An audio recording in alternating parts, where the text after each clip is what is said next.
তার বুকে জন্য পিছনে আর কোনো অবজেকশন থাকবে না, অত উপরে উড়ে না লাগে না।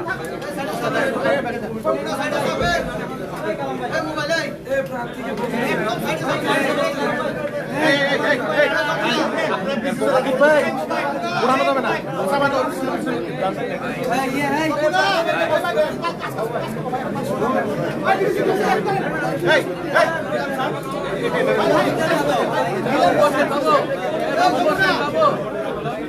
আরে তোমরা তো করছেন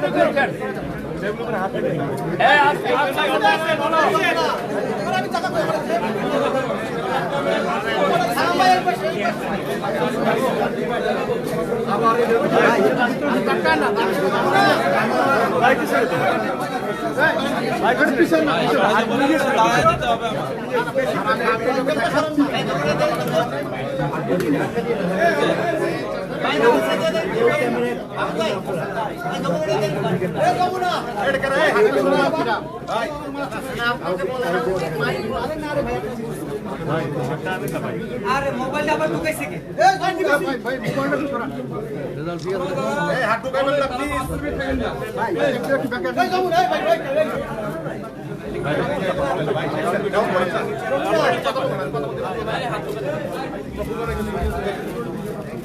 না না তোমার এই ক্যামেরাটা একটু ডাউন করেন না। আরে ভাই ক্যামেরা ধরে রাখেন ভাই, ধরে রাখেন। সালাম ভাই এক মিনিট সময় দিন।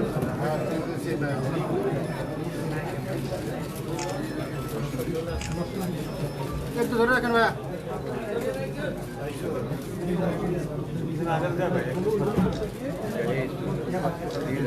সবাই না না থাকা থাকে না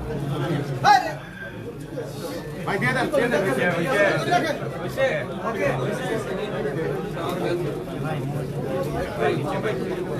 ভাই আরে কত বলবে আরে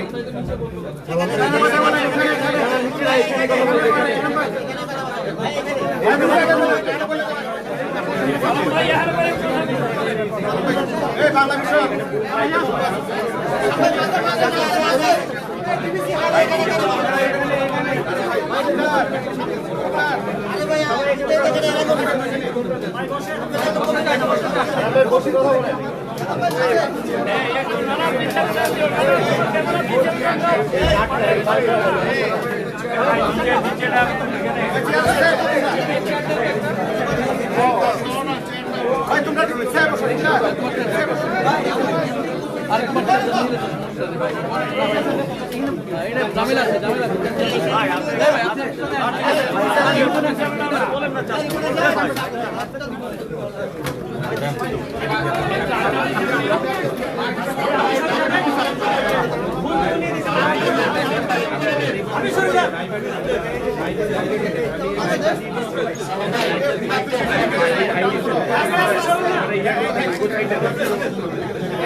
সাংবাদিক ভাইয়েরা শুভ সকাল, আসসালামু আলাইকুম।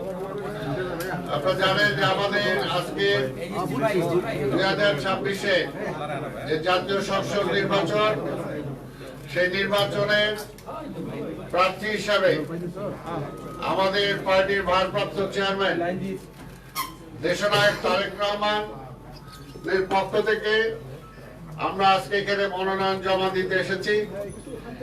আমি ওনার চিফ কোঅর্ডিনেটর এবং প্রধান নির্বাচনী এজেন্ট, আমার সাথে আমার সহকারী কোঅর্ডিনেটর ডক্টর ডোনার আছেন এবং আমাদের মহানগর উত্তর বিএনপির সংগ্রামী আহ্বায়ক আমিনুল হক সাহেব সহ আমাদের 5 জন প্রতিনিধি আমরা এখানে এসেছি ওনার পক্ষ থেকে মনোনয়ন পত্র জমা দিতে।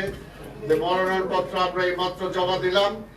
আজকে আপনাদের মাধ্যমে দেশবাসীর কাছে দোয়া চাই যে দীর্ঘ 17 বছর যে নেতাকে দেশের বাইরে রাখা হয়েছিল, সেই নেতার উপরে যে কি অত্যাচার, নিপীড়ন, নির্যাতন হয়েছে সেগুলো আপনারা জানেন। তারপরে আমরা আল্লাহর দরবারে শুকরিয়া আদায় করি যে দীর্ঘ 17 বছর পরে তিনি দেশে ফিরে আসতে সক্ষম হয়েছেন।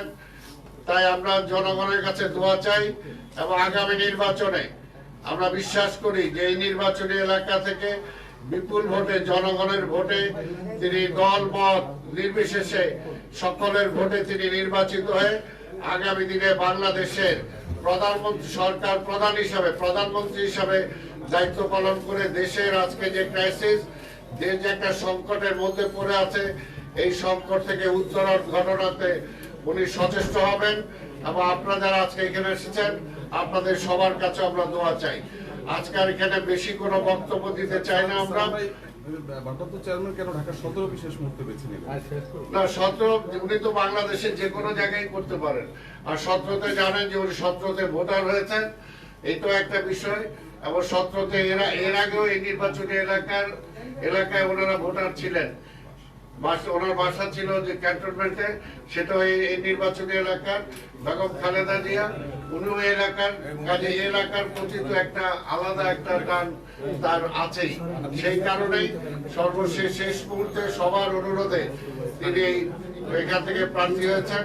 এবং আমরা বিশ্বাস করি এলাকার জনগণ স্বতঃস্ফূর্তভাবে তাকে ভোট দিয়ে বিপুল ভোটে নির্বাচিত করবে। ধন্যবাদ।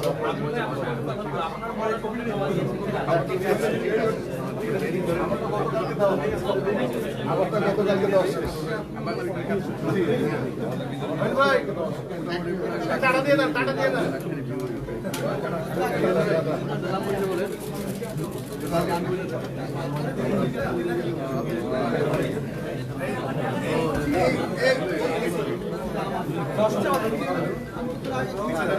দাদা এই নিয়ে ছিলি রন ভাই চলে আসেন।